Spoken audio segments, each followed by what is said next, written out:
Hello students, जैसा कि तुम लोग जानते हो अभी हम लोग मॉडल एक्टिविटी टास्क जो तुम्हारे स्कूल में तुम्हें दिया गया है उसको हम लोग कर रहे हैं।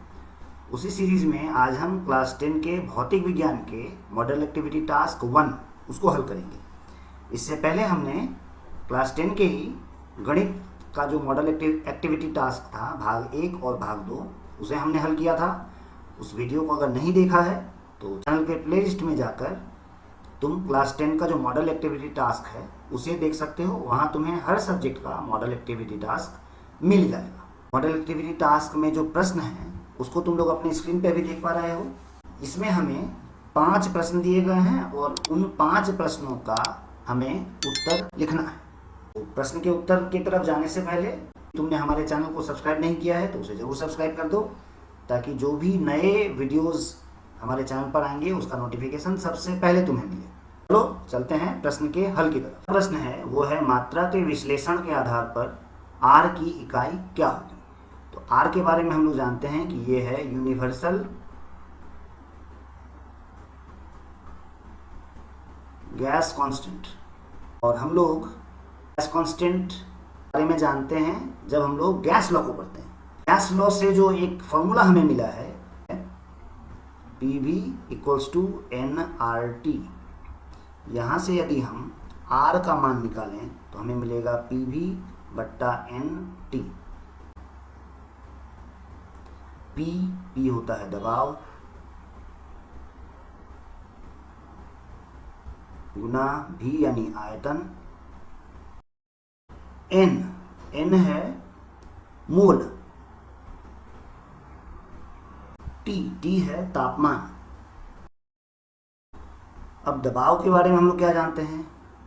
दबाव है force acting per unit area, यानी इकाई क्षेत्रफल पर जो बल लगता है, यानी बल बट्टा क्षेत्रफल गुना आयतन बट्टा मोल गुना बल बट्टा क्षेत्रफल की इकाई होती है लंबाई का होल स्क्वायर। आयतन का डायमेंशन होता है लंबाई का होल क्यूब बट्टा ये हो गया मोल गुना तापमान है केल्विन। यहाँ देख पा रहे हो ये दोनों एक दूसरे को कैंसिल करेगी। अब बल गुना लंबाई ये होता है कार्य। अब कार्य का इकाई हम जानते हैं ये होता है जूल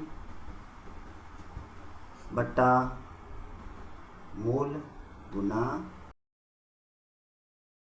जूल पर केल्विन पर मोल। इसे हम लोग जूल पर केल्विन पर मोल इस प्रकार भी लिखते हैं। यह है आर की इकाई। हमें दिया गया है STP पर गैस 112 ml आयतन का भार है 0.22 ग्राम। उसमें अणुओं की संख्या कितनी है?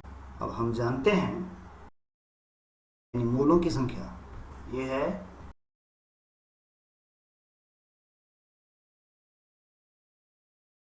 तो नंबर ऑफ मोल्स को यदि हम m ले लें तो दिए गए गैस का आयतन है 112 ml, लेकिन STP पर जो गैस का आयतन होता है वो होता है 22.4 लीटर। तो इसे अगर हमको मिलीलीटर को अगर लीटर में कन्वर्ट करना है तो हमें इसे भाग देना होगा 1000 से, यानी ये होगा 0.112 लीटर। ये हुआ 0.112 लीटर। यदि इन दोनों को हम विभाजित करें तो हमें मिलेगा 0.005। ये है नंबर ऑफ मोल्स। अब चूंकि एक मोल में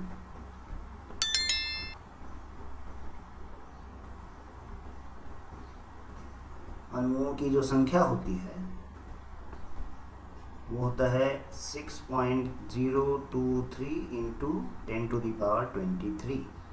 इसीलिए 0.005 मोल में जो अणुओं की संख्या होगी वो होगी 6.023 into to the power 23 into 0.005। इसे अगर गुना करो तो हमें मिलेगा 6.023 into 5 into 10 to the power 20,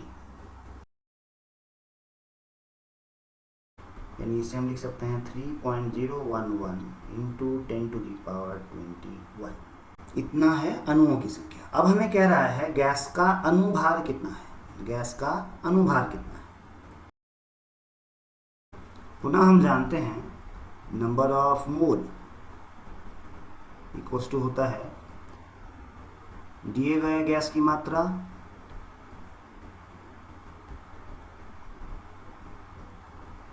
बट्टा गैस का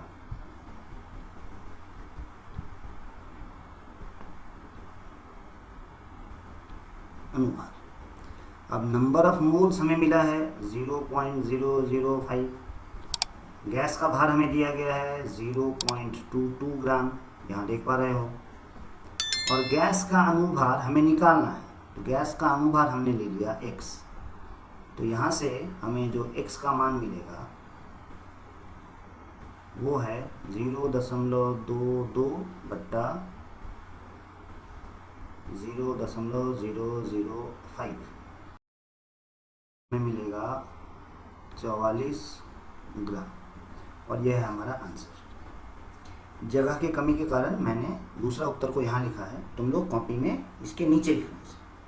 संख्या 3, मूलतः किन कारणों से विभिन्न वास्तविक गैसें अपने आदर्श आचरण व्यवहार से हट जाती हैं। तो सबसे पहले तो हमें जानना होगा कि जो गैसें हैं उनके आचरण के लिए हमने पढ़ा है काइनेटिक थ्योरी ऑफ गैसेस, उसे देखते हैं। गैसों के गति के जो सिद्धांत हैं उसकी मान्यताएं क्या हैं। तो उसकी एक मान्यता है कि गैस के कुल आयतन की तुलना में अणुओं का वास्तविक आयतन नगण्य होता है। यह धारणा केवल कम दबाव और उच्च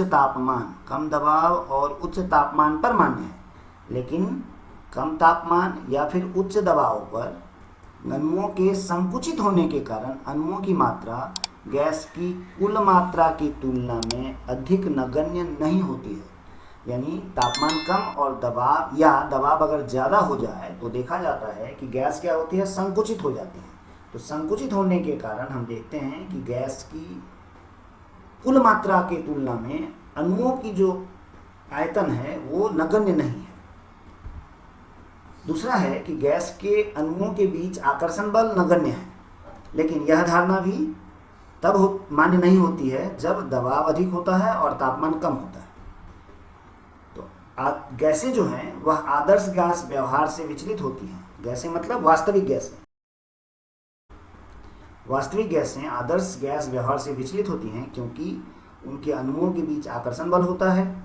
उच्च दबाव और गैसों के अणु एक दूसरे के बहुत करीब होते हैं, इसीलिए आणविक अंतःक्रियाएं संचालित होने लगती हैं और ये अणु पूर्ण प्रभाव से कंटेनर यानी जो रखे गए पात्र हैं जिसमें गैस रखा गया है उसकी दीवारों से नहीं टकराते हैं।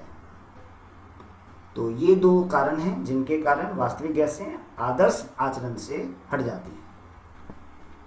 प्रश्न संख्या 4, दिन में आकाश का रंग नीला क्यों दिखाई देता है। यह मुख्य होता है स्कैटरिंग ऑफ लाइट के कारण, यह हम सब जानते हैं। इसका उत्तर कैसे लिखेंगे उसे देख लो।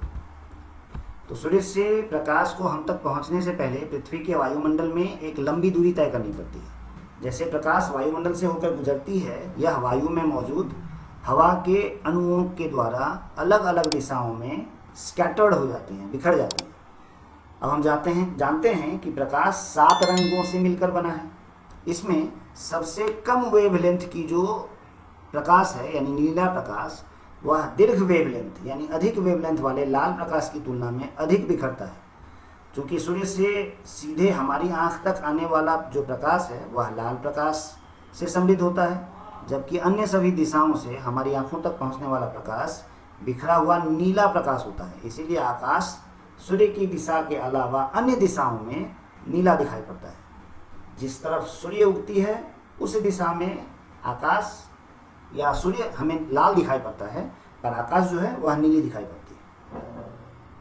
प्रश्न संख्या 5, आवर्त सारणी के ग्रुप 1 में जो तत्व शामिल हैं उन्हें क्षारीय धातु कहते हैं। क्यों? तो क्षारीय धातु कहने का कारण क्या है उसे देख लें। आवर्त सारणी के ग्रुप 1 में जो तत्व हैं वे क्षारीय कहलाते हैं क्योंकि वे सभी धातुएं पानी के साथ, जल के साथ रासायनिक प्रतिक्रिया कर मजबूत क्षार अर्थात अम्ल को निष्क्रिय करने में सक्षम मजबूत भस्म बनाते हैं। इसीलिए इन धातुओं को हम क्षारीय धातु कहते हैं। इसी में एक प्रश्न है कि यूरेनियम के एक परमाणु का चिन्ह लिखो। ये प्रश्न थोड़ा गड़बड़ है, जो मूल प्रश्न है उसको देख लो। प्रश्न है mention the symbol of a post uranium element. मतलब क्या है? मतलब है यूरेनियम के बाद के किसी भी एक एलिमेंट का सिंबल हमें लिखना है। तो इसको देखने के लिए सबसे पहले हम लोगों को पीरियोडिक टेबल को देखना होगा। हम लोग उसे देख लेते हैं।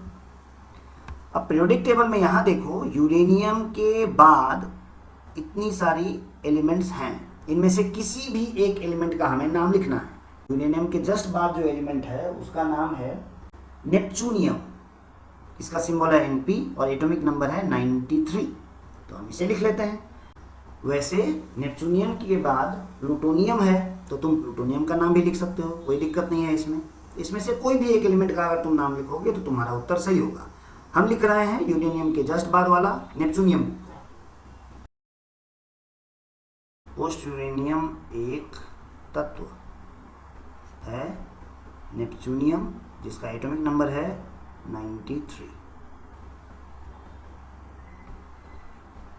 इसके साथ ही क्लास 10 के फिजिकल साइंस के मॉडल एक्टिविटी टास्क 1 में जो 5 प्रश्न थे उसके हल के अंतभाग में हम लोग आ गए। आशा है तुमने इस पूरे वीडियो को अच्छे से देखा होगा। हम लोगों का यह प्रयास रहता है कि हर प्रश्न का उत्तर सटीक और संक्षेप में हम तुम्हें बता सकें। वीडियो अगर अच्छा लगे तो अपने दोस्तों के साथ इसे शेयर करो ताकि वे भी अच्छे से पढ़ाई कर सकें। साथ ही साथ इस चैनल को अगर तुमने सब्सक्राइब नहीं किया है तो एक बार इसे सब्सक्राइब कर दो ताकि आने वाले वीडियो का नोटिफिकेशंस तुम्हें हमेशा मिलता रहे।